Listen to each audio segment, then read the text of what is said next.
नमस्कार, बहुत बहुत स्वागत है आपका। न्यूज 18 का डिजिटल प्लेटफॉर्म देख रहे हैं आप। आपके साथ मैं हूं विकास ब्रजेश सक्सेना।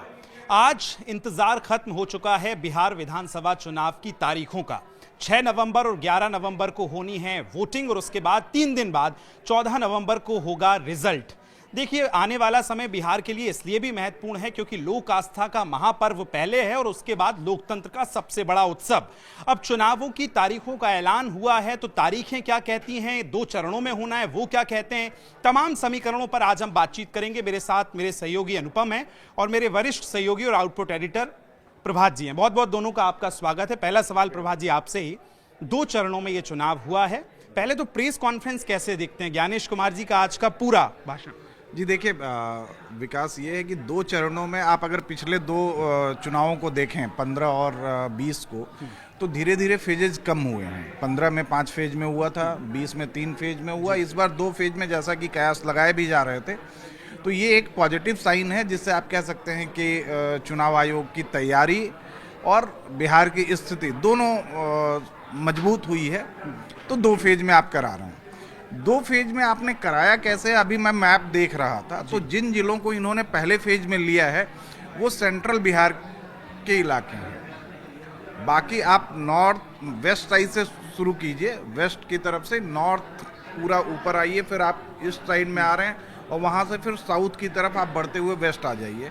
तो ये जो यू बन रहा है, यू, तो ये सेकंड फेज के हैं। बीच में जो सेंट्रल बिहार है वो फर्स्ट फेज में आ रहा है, 121 सीटों पे है और 122 सीटें सेकंड फेज में हैं।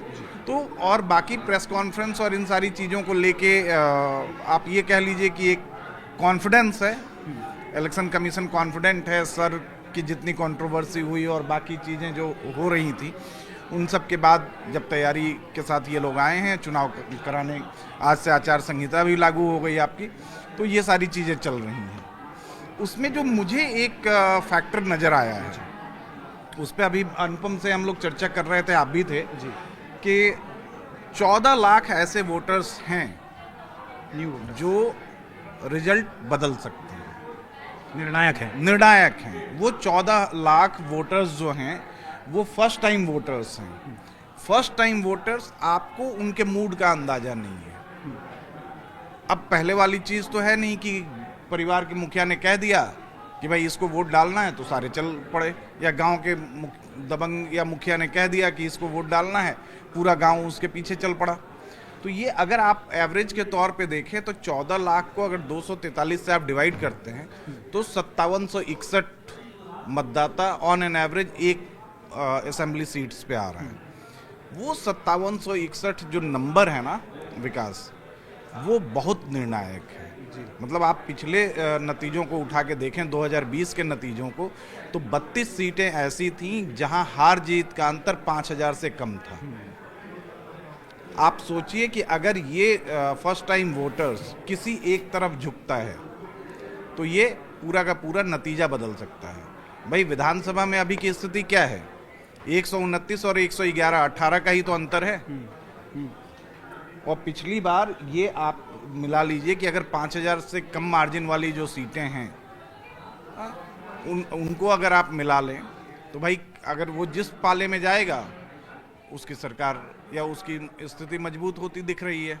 और ऐसे वक्त में जब सारे पार्टियां जो हैं वो अपना कैंपेन में कहीं ना कहीं उन युवा वोटर्स पे फोकस कर रही है, पीके को हम देख रहे हैं या और नेताओं के हम भाषण देखें, लेकिन जो प्रेस कॉन्फ्रेंस का मैं जिक्र मैंने इसलिए किया क्योंकि आज मुख्य चुनाव आयुक्त ज्ञानेश कुमार को जब हम सुन रहे थे, पिछले इस आधे दशक में हमने देखा है सबसे ज्यादा सवाल चुनाव आयोग पे उठाए गए। बिहार में खासतौर पर पिछले 3 से 4 महीने में SIR पर जो चर्चा हुई, उसके बाद ये प्रेस कॉन्फ्रेंस कैसी रही?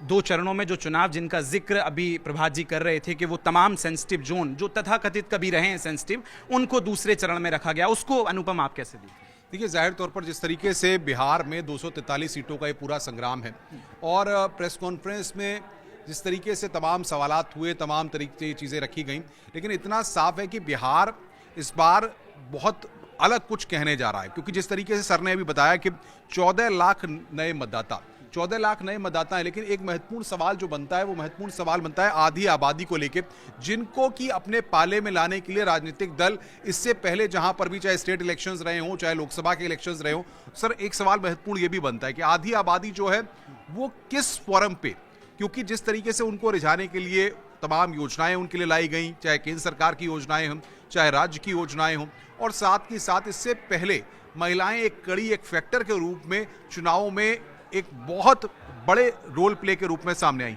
जी देखिए अनुपम, आप कहिए कि आधी आबादी पूरी सरकार है और नीतीश जी की पूरी पॉलिटिक्स जो है वो महिलाओं के इर्द गिर्द और इस पे घूमती रही है। आपको याद होगा कि जब बिहार में शराबबंदी हुई, महिलाओं ने हाथों हाथ लिया था। शराबबंदी के फैसले का सपोर्ट सबसे ज़्यादा महिलाओं ने किया, बिहार की महिलाओं ने। आज भी कई योजनाएं हैं, आप पिछली कुछ कैबिनेट उठा के देख लीजिए नीतीश गवर्नमेंट की, कि कैबिनेट में हमेशा कुछ न कुछ ऐसे फैसले किए गए हैं, चाहे वो नौकरियों में सीधी भर्ती में आरक्षण वाला मुद्दा हो। आरक्षण महिलाओं को मिल रहा था, लेकिन पहले डोमिसाइल फैक्टर नहीं था उसमें, बाहर की महिलाओं को भी मिल जाता था। पिछले महीने आई थिंक कि अगस्त में या जुलाई के कैबिनेट मीटिंग में नीतीश जी ने उसको कर दिया कि सिर्फ बिहार की महिलाओं को, बिहार की बेटियों को उसका फ़ायदा मिलेगा। वो सीधे सीधे वोट की तरफ इशारा कर रहा है। आंगनबाड़ी सेविकाओं के मानदेय का इजाफा हो या बाकी सारी चीज़ों, अभी 2 दिन पहले जो हर 75 लाख महिलाओं के खाते में जो 10-10 हज़ार रुपये डाले गए हैं, आप सोचिए कि एक महिला सिर्फ एक वोट नहीं है, वो एक परिवार की रिप्रेजेंटेटिव है। महिला को अगर फ़ायदा हुआ, वो 4 और लोगों को, अपने परिवार के और लोगों को कन्विंस करने की कुव्वत रखती है और करती भी है। तो आप इससे मिलाइए कि 75 × 5, या चलिए 5 भी मत मानिए, आप 2 ही मान लीजिए, 75 लाख गुने 2 या 3 आप कर लीजिए, 1.5 से 2.25 करोड़ आंकड़ा तो आ गया। अगर ये वोट आप मान लें उस पर सीट वाइज आप करें, तो आप देखिए कि ये अंतर कितना है। एक सवाल बड़ा जहन में सोशल मीडिया में भी चल रहा है कि लोग जो है बीजेपी की जो सोच है, आइडियोलॉजी है, उससे तो प्रभावित दिखाई दे रहे हैं, लेकिन नीतीश कुमार की जो सोच है या वर्किंग है उससे लोग प्रभावित नहीं दिख रहे हैं। तो क्या माना जाए, जहां पर नीतीश कुमार के कैंडिडेट्स होंगे और वहां पर बीजेपी के कैंडिडेट्स नहीं होंगे, अगर वहां पर किसी तरीके का भितरघात होता है या भाजपा इंटरनली भाजपा के लोग जो है नीतीश कुमार के लोगों को सपोर्ट नहीं करते हैं, तो क्या नीतीश कुमार को नुकसान देखने को मिल सकता है? अनुपम, अभी तक आप भी बहुत लंबा अनुभव है आपका। बीजेपी के कैडर्स और बीजेपी के जो मतलब लोकल लीडर्स होते हैं, उनमें डिसिप्लिन एक बहुत बड़ा फैक्टर है। आज तक आपने शायद नहीं देखा होगा कि टिकट ना मिलने से नाराज किसी ने भीतरघात किया हो या कहीं बाहर निकल के गया हो। तो बीजेपी का ये जो डिसिप्लिन है ना, ये शायद बिहार में भी दिखेगा आपको। और रही बात, आप जैसे कह रहे हैं कि ये तो ऑलमोस्ट सीट शेयरिंग फाइनल हो चुकी है, और हमेशा से ये रहा है कि जेडीयू बीजेपी से कुछ सीटों पे ही सही सिंबॉलिकली वो ज़्यादा लड़ती है। इस बार भी जो फॉर्मूला तय हुआ है सोर्सेज के मुताबिक, वो ये है कि 108 सीटों पे शायद जेडीयू लड़ेगी, 107 सीटों पे बीजेपी लड़ेगी, यही आंकड़ा आ रहा है। अब आपने जो कहा कि भाई ऑब्वियस सी बात है कि 50-50 मतलब दोनों बराबर हैं ऑलमोस्ट, तो जहां जेडीयू का कैंडिडेट है वहां बीजेपी का नहीं होगा, लेकिन बीजेपी का जो कैडर है वहां पे ना, वो वोट करेगा, एक मुश्त वोट करेगा, वो जेडीयू के कैंडिडेट को ही करेगा। अगर ऐसा नहीं होता तो आंकड़े कुछ और कह रहे होते ना। मतलब इंटरनल फाइट आप कह रहे हैं नहीं होगी? नहीं है, वो बीजेपी का एक अपना कंट्रोल है पार्टी का। प्रभात सर, बाकी इसी बात को मैं आगे इसलिए बढ़ाऊंगा क्योंकि आपने कहा, और सही भी है, एनडीए का सबसे बड़ा जो प्लस पॉइंट है वो अनुशासन ही रहा है। हमने पिछले 3 चुनाव अगर हम देखें, मध्य प्रदेश में 18 साल के मुख्यमंत्री शिवराज सिंह चौहान थे, उन्हीं से अनुमोदन कराया कि मोहन लाल यादव जो है वो सीएम होंगे, वहां अनुशासन दिखा। महाराष्ट्र में हमने देखा, राजस्थान में हमने देखा वसुंधरा राजे सिंधिया के बाद, और उसके बाद आज 2.5 साल हो गए, तो अनुशासन शक्ति है निश्चित तौर पर। लेकिन सर, महिलाओं वाले सवाल पर मैं ये पूछना चाहूँगा कि ऐसे वक्त में प्रशांत किशोर ये कह रहे हैं कि अगर आप 10,000 किसी महिला को दे रहे हैं तो वो फ्रीवीज नहीं, वो बिहार के ऊपर कर्ज के तौर पर है। क्योंकि पैसा भले ही ऐसे में नहीं है। प्रशांत किशोर ने आरोप लगाया। तो क्या मध्य प्रदेश में जो लाडली बहना योजना, लाड़की बहना योजना हमने महाराष्ट्र में भी देखी, वो महिलाओं वाला इम्पैक्ट में एनडीए बिहार में सफल होगा या पीके जो काउंटर कर रहे हैं उस पर बढ़त मिलेगी? पीके अभी मतलब आप कह लीजिए कि वो अपने तरीके से अपनी एक अलग तरह की राजनीति कर रहे हैं, और भाई पॉलिटिकल पार्टीज ने अगर कोई चुनाव से ठीक पहले कोई योजना लॉन्च की है या कुछ शुरू किया है तो उसके पास अपना कोई ना कोई प्लान तो होगा। बेशक, मतलब ऐसा नहीं है कि वो हवाई किला बना के और आपने लॉन्च कर दिया कि मैं आज 10,000 रुपये डाल रहा हूँ और अगर मेरी सरकार आई तो उसके बाद बंद कर दूंगा, या नहीं आई तो ऑब्वियस सी बात है कि आप उस पर कुछ नहीं कर सकते। लेकिन एक ये बर्डन है, बात सही है कि आप रेवेन्यू कहाँ से लाएंगे। ये आज की तारीख में आपने एक मुश्त तो दे दिया क्योंकि सामने वोटिंग चुनाव है, लेकिन वोट के बाद आपकी सरकार आती है तो एक कहीं ना कहीं दिमाग में कुछ ना कुछ चल रहा होगा कि हम इसको कैसे मैनेज करेंगे, कैसे कंटिन्यू करेंगे। हो सकता है आप अमाउंट कम करें या तरीके कुछ और निकालें कि इसका रेवेन्यू हमारा कहाँ से आएगा। ये सर, देखिए सर, आखिरी में अगर देखा जाए तो सबसे बड़ी बात आती है अब मुद्दे की, कि सबसे बड़ी बात ये कि बिहार का युवा हो या बिहार के नौजवान हो, सब रोजगार चाहते हैं, नौकरी चाहते हैं। तेजस्वी यादव पिछले चाहे असेंबली इलेक्शन देखें जब बिहार के हुए थे तब से लेकर के अब तक, चाहे लोकसभा का चुनाव देखा जाए, जिस तरीके से लालू प्रसाद यादव के जो वक्त की चीज़ें थी, वो पुराना जो लालू प्रसाद यादव का दौर था उसको विपक्ष कहीं ना कहीं कोरिलेट करने की कोशिश करता है, या बीजेपी या जेडीयू की तरफ से कहा जाता है कि वो बिहार का पुराना शासन लौटाएगा लालू यादव वाला। 2 दशक बाद भी वो इतना इम्पैक्टफुल है। नहीं, अनुपम, आपने अपने सवाल में ही अपना जवाब दे दिया है। लालू की लेगेसी ऐसी है कि तेजस्वी चाह के भी उस गठरी के बोझ से उबर नहीं पा रहे। भाई आप 1990 से लेकर 2005 तक आरजेडी या लालू का डायरेक्ट शासन था। राबड़ी भी मुख्यमंत्री थी तो लालू नीतिगत फैसलों में उनका हस्तक्षेप होता था, तमाम तरह की चीज़ें थी। 15 साल आपने किया, law and order, employment, education, health, जो बेसिक नीड्स हैं आपकी, उनकी स्थिति देख लीजिए। और आज पब्लिक का सवाल यही है ना कि वो वोट आखिर आपको करे तो आपकी किस बात पे विश्वास करके करे। ये एक सबसे बड़ा फैक्टर है। तो क्या लग रहा है मुद्दा इस बार सबसे बड़ा चुनाव में क्या हो?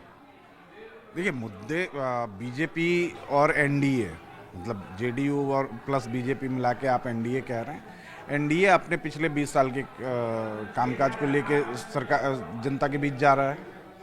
हालांकि एनडीए को ये डर भी है एंटी इनकम्बेंसी फैक्टर, उसको काटने के लिए बीजेपी ने उस एंटी इनकम्बेंसी फैक्टर को कम करने के लिए बीजेपी ने कुछ प्लानिंग की हुई है। जैसा मैंने अपने एक वीडियो में जिक्र किया है कि वो चेहरे बदलेगी। 25 से 30 विधायकों के टिकट कटने हैं। आप सोचिए, मौजूदा विधायक, टोटल नंबर ऑफ विधायक जो है बीजेपी के 80 हैं, उनमें से 25 से 30 के टिकट कटने वाले हैं। 12 के वो परफॉर्मेंस बेस है। 12 के ऐसे टिकट कटने वाले हैं जो 70 से ज़्यादा उम्र के हैं। कुछ पार्टी के से नाराज या असंतुष्ट चल रहे कुछ विधायकों के टिकट कटने वाले हैं। मतलब बीजेपी पूरा का पूरा चेहरा बदल देगी। उससे फ़ायदा 2 है। एक तो नए लोगों को मौका मिलेगा, दूसरा एंटी इनकम्बेंसी वाला जो फैक्टर है उससे थोड़ी निजात मिलेगी। क्या लगता है आपको, नीतीश कुमार का ओवरऑल नेतृत्व, नीतीश कुमार का फेस वैल्यू, नीतीश कुमार की सारी चीजें एनडीए लेकर के इस चुनाव में उतर रहा है, या बैकडोर में कुछ और भी एजेंडा हो सकता है? नहीं, अभी तो चुनाव के चेहरे तो नीतीश कुमार ही हैं एनडीए की तरफ से। चुनाव के बाद हो सकता है कि कुछ बदलाव हो, वो अलग चीज़ है। लेकिन अभी तो नीतीश के चेहरे पे ही बीजेपी भी जा रही है। एनडीए एक बैनर तले जा रहा है। एनडीए में आप बीजेपी है, जेडीयू है, एलजेपी है। तो ये कास्ट सिनेरियो की बात होती है, उत्तर प्रदेश में भी कास्ट का फैक्टर है। विकास, क्या लग रहा है आपको कास्ट को लेकर? देखिए, कास्ट के साथ साथ एक सवाल जब आप पूछ रहे थे तो मेरे अलग से जहन में आया कि अभी चुनाव के वक्त में सीट शेयरिंग पे कहीं एनडीए में अंदर खाने कुछ है। अगर हम चिराग पासवान की बात कर लें या उपेंद्र कुशवाहा की, कुछ नजर आ रहा है सर? नहीं, कि मतभेद या मनभेद? नहीं, मनभेद से बात आगे निकल चुकी है और ऑलमोस्ट डील डन हो चुकी है। अनाउंसमेंट बाकी है। जो भी निगोशिएशन होना था इन लोगों ने किया है। जो भी प्रभारी धर्मेंद्र प्रधान थे और बाकी लोग, ये इन्होंने अलग अलग पार्टी के नेताओं से मुलाकात की है और ऑलमोस्ट डील डन है।